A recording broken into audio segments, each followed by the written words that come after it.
Hi there.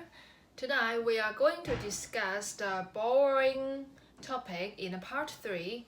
So in part 3, the examiner might ask us about what kind of things do you think people would borrow? So let's continue our answer. So in my opinion, people would borrow the books from their friend or classmates to save some money because we know that in Canada the textbooks are quite expensive, so they try to borrow books. And also, someone might borrow mortgage from the bank, although there are usually quite a lot of interest when someone paying back their mortgage. And I think the most common one is borrowing a mortgage. So that's kind of problem. So there are quite people like borrowing cars from their friend. Okay, so go from the question 2. Why don't people borrow expensive things?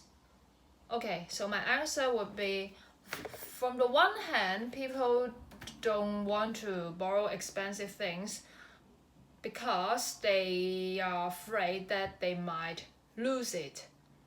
On the other hand, people don't borrow expensive things is because they are afraid they might damage it. Let us take an example. When we borrow a pen from a friend, which is the pen's brand is a Mont Blanc, it's quite expensive. Each one cost over €1,000.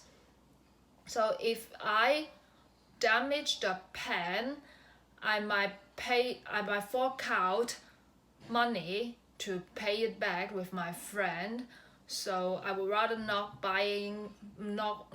borrowing that kind of things.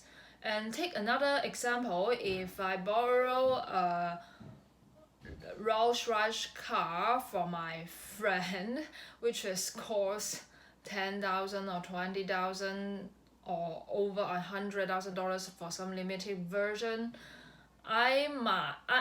it doesn't cost me too much because usually all those cars have car insurance.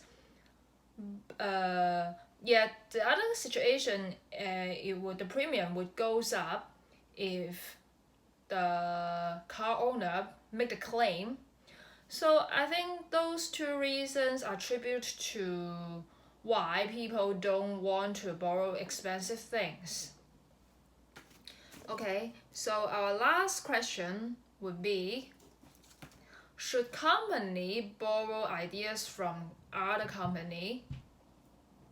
So my answer would be, there's a fine line between borrowing ideas and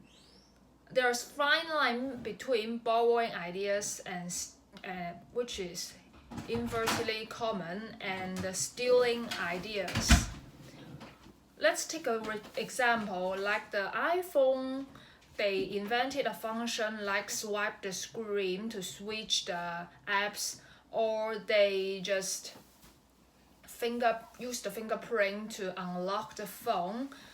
So this is a very valuable business function. So many other cell phone companies like Samsung, Xiaomi try to borrow, which was inverted commas, this newly function to their newly launched products. So we take this example as whether to define is a borrowing idea or stealing ideas. We should judge on whether this company infringed the intellectual property right. If you infringe the intellectual property right, so that didn't go to the borrow idea. Actually, this kind of conduct is a stealing ideas. But on the other hand, borrow ideas can have multiple benefits too, like it will promote competition, promote intervention, and also gave the consumers a wider range of choices about their products. And also, this promote. So that's all my answer today. And I always want to quote a saying from Newton. He said, why make the person so great? Because he could stand on the shoulders of a giant. So these are our topics today. Bye.